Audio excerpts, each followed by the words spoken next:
Hello and welcome. You are listening to the Gay with God podcast, a safe place for us to share our stories and support one another. How long did we know? What challenges did we face? Did we lose our faith? When did we find our way back home? Or are we still searching? The stories you hear on this podcast will melt your heart and strengthen your belief that in God, all things are possible, and you can be authentically gay with the God of your understanding. I am your host, Midge Noble, and I am very honored that you are here. Hello, everybody, and welcome back to the Gay with God podcast. I am Midge Noble, your host, and I am also the author of Gay with God, Reclaiming My Faith, Honoring My Story. You can get that book anywhere that you buy your books, and you can also go to my website, gaywithgod.com, to order and get a signed copy. And I am happy that you're here. I'm so excited that we're continuing to be above ground and still breathing, that we are having the life that we get to live and love the people that we get to love and take in all of the, good with the bad. So recently I told you that I went to my very first Pride Mass at the age of 67, and I am very happy that I did that. I can't wait to go again. It was such a moving and loving experience, and I'm so happy that we're able to celebrate who we are and who we love and be supported by all of these people clapping for you as you're walking down the main street. I actually walked with St. Paul's Episcopal Church out of Winston-Salem. So I was an active person walking down the street with a group, and I was so glad to join them. And they're such a loving group of people that support gay rights and gay marriage and our LGBTQ community, and I'm just so excited that I was able to join them. And it was just amazing to watch all the people on the sidelines cheering for the floats and for all the different groups and for, a church that showed up to support the love and the allyship, and it was just wonderful. Just absolutely wonderful. My wife did not attend. I've talked about how she definitely grew up coming out earlier than I did, way, way earlier than I did. And she was around some pretty negative experiences, and she doesn't want to put any of us at risk. And so she doesn't attend Pride marches. And I've pushed the envelope just a little bit more with her fears and resistance, because here's the story. So we've never publicized that we're a gay couple. We've lived together forever in different locations, and we've just never said anything about it. People have either ignored it or maybe guessed it and stayed silent, but we've always been us. We do not have any PDA, not in public, not anywhere where people are around, because she's uncomfortable. And so the only time I've ever walked arm in arm with my wife is one time in Chapel Hill, North Carolina, during a rainstorm, and we shared an umbrella, and we kind of wrapped our arms together to hold this umbrella. That was it. Kind of, not really a high target area anyway, but that has been it. So on the way to our cabin, we go through a very small community because our cabin's in a very small community, and during the election, we had to go through many, many, many miles of homes with sometimes multiple 4 and 5 Trump flags as they were supporting their candidate, and sometimes billboards, big billboards for their candidate. And even after he didn't win in 2020, they started putting up billboards already publicizing that he will be there in 2024. So it's always been a little dicey riding up during that election time. And also, the people up there are very kind people. They're very willing to help. It's a small community, but it's very, very clear that it's a closed community when it comes to LGBTQ folks. Now, when we bought the property, it was way like 10, 11 years ago. It didn't affect us. There wasn't a problem really with, how we lived our lives because we never were out anyway. And so it wasn't a thing. Since then, especially during the election time, it was a thing. And I was like zipping up my karmic area. I was, trying to, not look at the signs. I was just really irritated by all those flags and the billboards, and the you just knew the hate was there. So anyway, we've never flown a flag here in our community, a pride flag, nothing like that. But there's one flag going up to the cabin that flew boldly during the political era of Trump, and right across the street there was a Trump flag that faced off with the progressive pride flag that this house was flying. Now, I've never met the people there. While we're at the end of our journey, we pass their house and we're, needing to get the dogs out to pee and, get them fed and unpack the car. And on our way out, we're needing to get home to do the same thing. So I've never seen them outside. I don't know who they are. One of these days, and I say this every time, I'm going to go up there and knock on that door. We're going to take a moment for me to knock on that door. I want to find out if they're family or allies. Either way, I'm so proud of them for putting that flag up, and I'm so proud of them for flying it during the election right across the street from a Trump flag. Now, there was a period of time recently that the flag was down, and then they had like a little garden flag, and I was wondering if they had taken some heat or some kind of prejudicial stuff. But this past weekend, the big flag was flying again proudly, and of course the Trump flag has been taken down, but I'm sure it will come back again.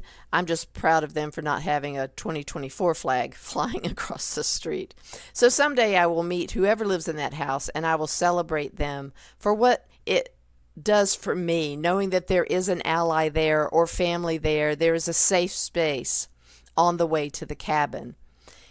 When I walked with St. Paul's in this most recent Pride March, we were given pride flags and stickers and buttons and pins and even like handheld cards that we could hand out to people to let them know about St. Paul's and to join them and know that it's an open and accepting and affirming place. So that was really cool, and I kept that flag. And I have a little handheld fan that's got the pride colors on it. And I brought them home and I put them in my little gay shrine that I have. And this little bubbling and simmering feeling, thought, desire started getting a little bit bigger and a little bit bigger the more I read about our community and the attacks that are happening, the laws that are being put into place, the rights that are being questioned, ongoingly questioned and questioned and questioned. I just want people to know that I'm proud of who I am, and I'm proud of all of the LGBTQIA plus community and our endeavors to continue to be seen and heard and to not give in to that absolute deplorable bigotry. I also told you recently that a new home has been built next to our extra lot. And thankfully, we do have that extra lot, so it still continues to give us some privacy. However, I am worried about who might choose to buy this house. It's very expensive, by the way. I mean, it's more expensive than any home probably that's been sold for in this neighborhood. They may not get that amount, but for the little tiny lot that it's on and for the amount of space that they give them inside the house, I'm really surprised that the price is so high. However, if it's really, really high and somebody buys it, the likelihood is, it's somebody with a whole lot of money. And, that historically, I'm being a little bit inappropriate here, but that historically is, white, rich Republicans. Now, I know how that sounds, but that's just where I'm at right now. And I really, really, really do not want somebody that believes in the MAGA way of life to be right next to me. Now, during the election, it was very clear to me that there are people in this neighborhood that I live in that are MAGA following people. And just up the road, just a little bit from me, I can see their home from my home, but they're not my direct neighbors. One of our neighbors, of course, had a huge Trump flag and even yelled at me one day going by the house when I was out doing some yard work, and yelled Trump's name out at me. So mature. But so I know that there are people in this neighborhood that disagree with everything we stand for. However, we do have a social justice sign under our mailbox that talks about love is love, and that democracy isn't a given, and that, Black Lives Matter. And we have that sign out there. So people have always known that we are on the more liberal side of life. And yet we have never flown a gay flag. Nobody has ever seen any kind of indication that we are gay from anything we've done to our house or around our house, except for this social justice sign note lets people know that we are more liberal than maybe anybody else in the neighborhood. I started talking to my wife about that flag that we see on the way to our cabin, and how much I would want people in our neighborhood, or just people in general, especially the person that may buy this house, I want them to know that they're going to be buying a house next to some gay people. And if that's a deterrent, I want them to know now. I don't want them to buy it. I want somebody to look at that sign and look at a flag and say, hey, we'll be safe here. And just even kids walking around our neighborhood, I would love for someone who might need to see that sign or that flag to know that, oh, I'm not alone in this neighborhood. There are other people like me. We also have a friend of ours that's directionally opposite of us that is a gay friend of ours. And even though we don't usually have any conversations because he works a whole different schedule than we work, and so we know him and he knows us, but we're not like, best buds or anything. We just know each other. And it's nice to know that we have, a family member in the neighborhood. Anyway, so saying all that, I approached my wife again this morning and said, I'm really thinking about putting that little gay flag that I got at the Pride March up at the mailbox. And there was this deafening silence.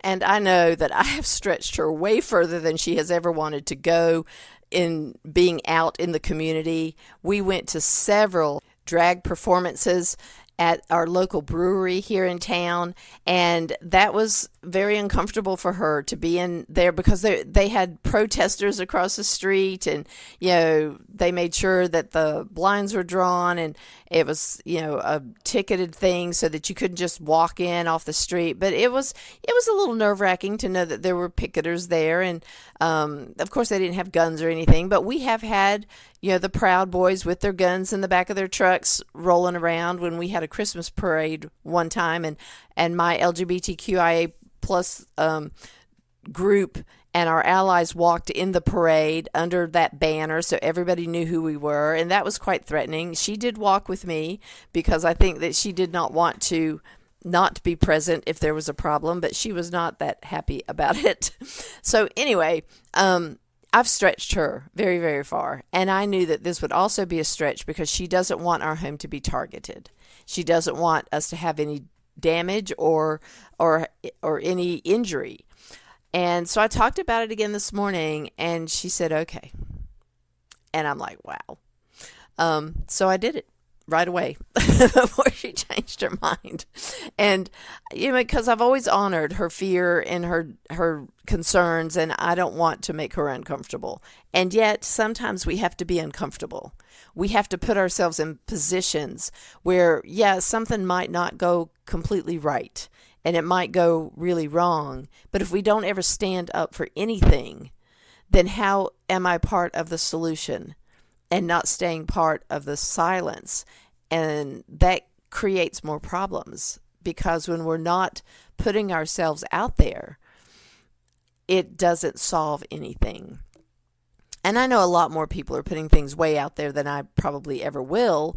However, this was really important to me, and I just am very proud of her for, in all of her concerns, that she became a partner in that and decided that we would do it. So we do have our social justice sign out there. We do have our little progressive pride flag on the mailbox, and we'll see what happens. The other thing that I noticed when I was on social media this past weekend is that the threats are really real in a lot of different ways. And I did post something today about a young trans girl that was, I think, 16, and her name was May, and she lived in Idaho. And if you've seen this on social media, there has been a map that has been developed to show the LGBTQ plus community where you travel and whether or not you can be safe. And they've put colors in the map to show high protection, that it's strong legal protections and supportive policies. The lighter green is medium protection, some protections, and supportive policies. Then there's the yellow, which is fair or mixed, because there's mixed policies and some protections and some risks. The orange color for your state is low protection, use caution, limited protections, and higher risk. And then there's the big old red stop sign with the exclamation mark that says negative, high caution, hostile policies, high risk. Now, North Carolina, where I live, is in the orange, the low protection, use caution, limited protections, higher risk. If you look at Idaho is definitely red. And this is where May came from. And the laws in Idaho are so discriminatory and so horrible that they are even saying that if you are caught twice going to the inappropriate bathroom for the sex that you were assigned at birth, you could be prosecuted and put in prison for up to 5 years. Children in high school have to go to a certain bathroom if they're saying that they're trans. And of course, everybody in school knows that if you go to that bathroom, that's the trans bathroom. And so you can just imagine the harassment and the injuries that occur when they have to go all the way to this bathroom down in a gym somewhere away from the protection of being in a more localized spot. So this map is scary because there is very few green states.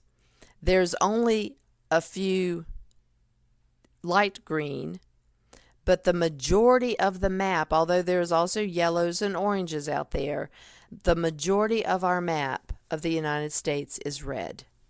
So that when we travel and we decide that we might want to hold hands, or we might want to, do a kiss, under a tree somewhere or whatever, there are red states out there that are scary, and you don't know what you're getting yourself into. And I hate to be the bearer of this kind of gloom and doom.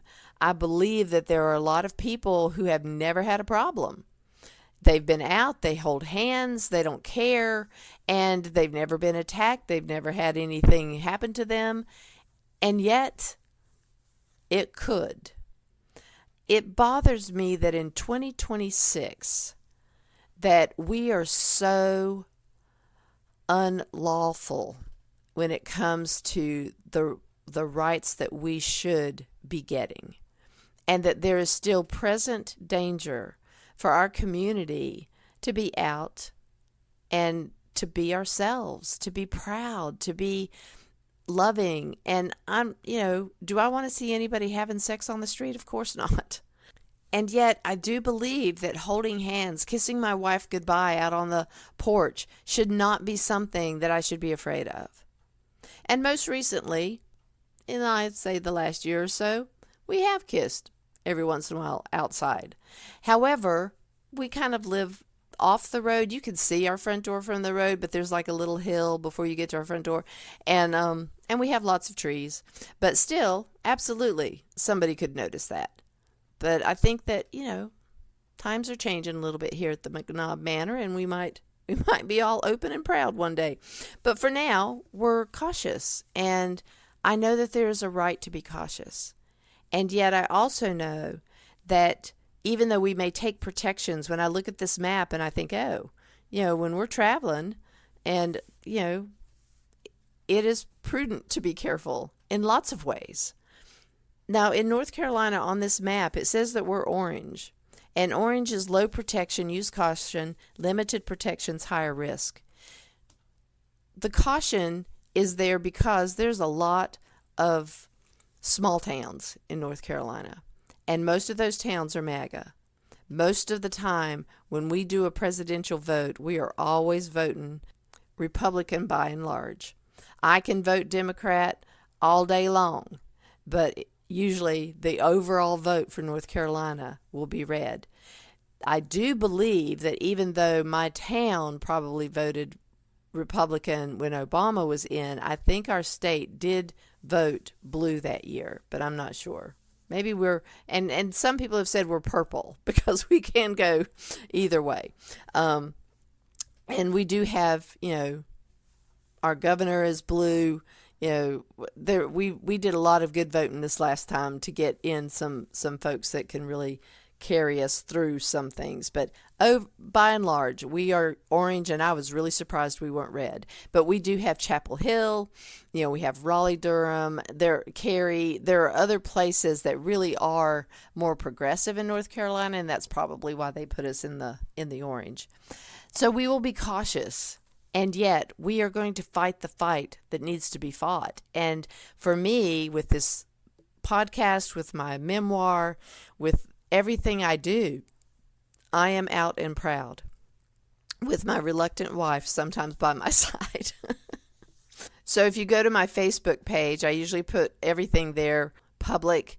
And so you can see the post that I put on this morning with our sign and with the little gay flag that's flying, and we'll see how long it lasts. I told my wife, we'll see.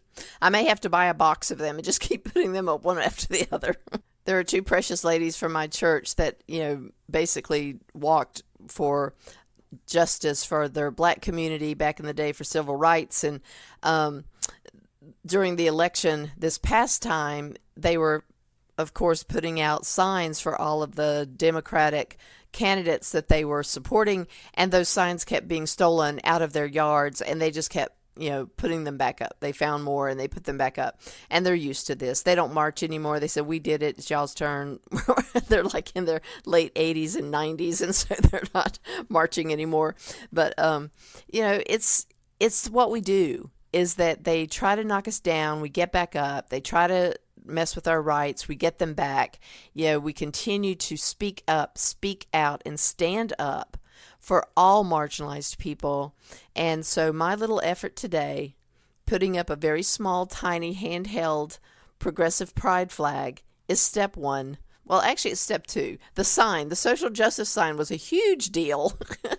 And then the flag today is just, in the right direction.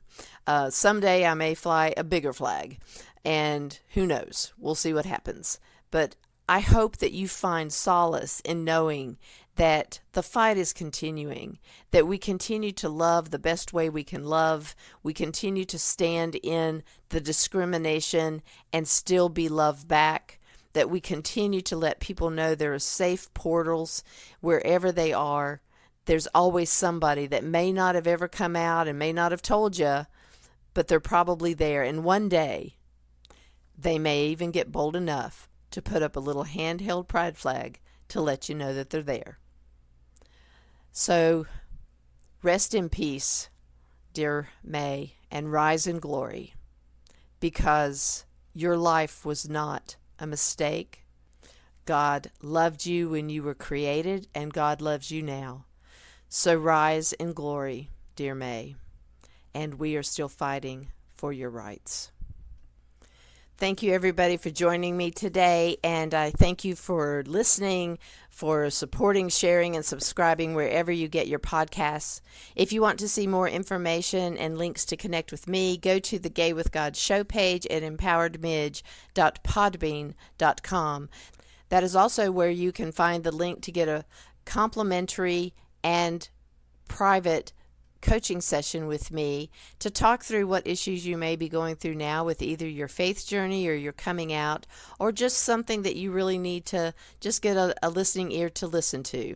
You get a free session. If you decide it was helpful and you want to continue to work on more things, then we will talk about how to get you onto my coaching schedule. Check out our Facebook group, Gay with God, where we do a monthly group on Zoom entitled My Faith Journey.